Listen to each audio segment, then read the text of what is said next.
The point of this entire video and this entire exercise is that your horse never thinks about moving forward as a first thought when you go to get on.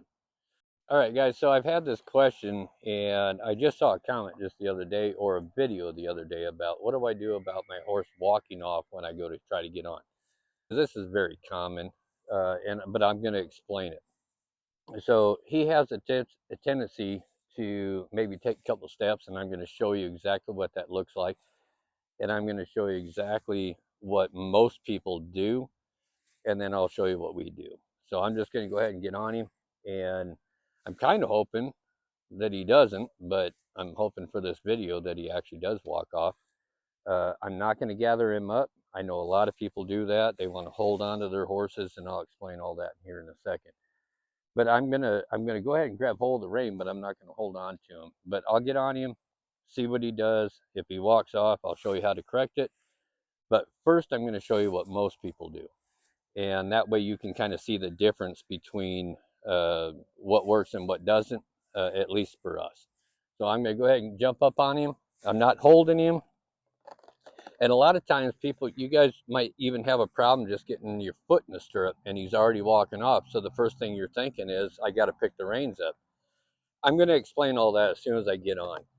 But I'm just going to hold on to him right there, climb on.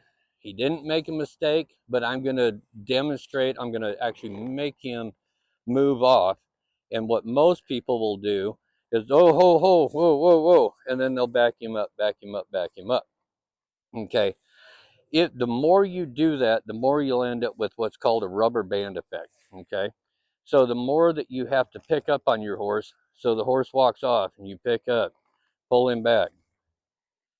Number one thing that's going to be a big issue for you is you're going to give your horse something to brace against. And this horse obviously is not very soft in the face, something that we're working on.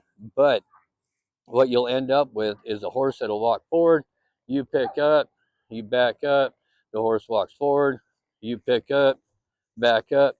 This is what I call the rubber band effect. Okay, so what I choose to do over that, which is going to be much more beneficial for you, because you actually will turn a negative into a positive. And what I mean by that is that if my horse wants to walk off and go forward every time I try to get on him, and I wish he would have done a more dramatic example of that, but he didn't. But again, we've been working with him on that. But what I am going to do is, let's say I go to get on, walks forward. I'm going to go ahead and bring his nose around. Okay. Before I even think about putting my foot in the stirrup over here. Once I've got control of him and he's not going forward, then I'll go ahead and find my stirrup on that side and relax. When he relaxes, if he wanted to dance around, that's fine. I'll just wait for him until he gets quiet. And then I'll go ahead and feed that back to him and bring him back over this direction. We go through a pre-ride checklist before we ever ask our horses to go forward, okay? And the number one thing we'll do is make sure that we've got lateral softness, lateral flexion, both directions. My legs are quiet. I'm not doing much. We go through a pre-ride checklist every time before we actually ever ask our horses to move forward. And the number one thing, which I just demonstrated, is we want to make sure that our horses are soft and light laterally through the head and neck. And again, you want to make sure that you have control of all 5 body parts before you ever want to take flight on one of these or take a ride on one of these. So the very next one I'm going to do is I'm going to bring him around. I'm going to hold him. I'm going to slide my left foot back by the rear cinch, and I'm going to look at that hind quarter and see if he can't yield that hind quarter.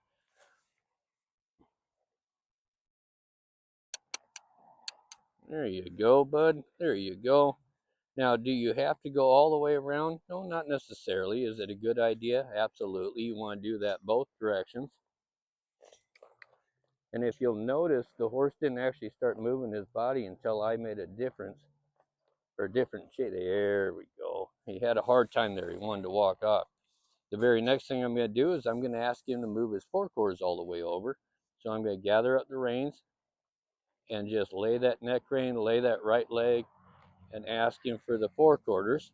Okay, you're gonna do the exact same thing the other direction. And I know what a lot of you guys are saying is, well, my horse isn't broke that well. Well, the simple answer to that is work on getting your horse really good and broke on the ground. This stuff comes fairly easy when you've got him good and broke on the ground, yielding the forequarters, yielding the hindquarters, and the next step will be yielding the rib cage. So I'm going to ask the horse to move all the way over. He got soft right there in my hands, very nice. He got a little forward on me, no big deal, but I am going to go ahead and move him back over again.